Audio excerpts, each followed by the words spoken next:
Hey guys, Aaron down here with Sherwood Dodge, and today I got a 2021 Dodge Challenger GT. Now it is all-wheel drive, and it does come in your Frostbite Pearl color. Now of course you have your LED headlights in the front, and moving to the side here, you do notice I need the black top package because you can blacked out rims, badge all the way around. Now if you make your way to the inside here, if you do notice, you do see your blind spot detection in your heated mirror there. You do have your keyless entry of course. Making our way to the inside here, you do have a leather and suede split with the seats. And those seats do come heated and vented as well with a heated steering wheel.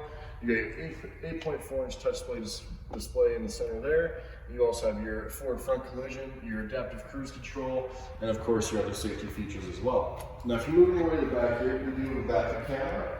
Now park in the trunk, you do have tons of space in the rear for storage.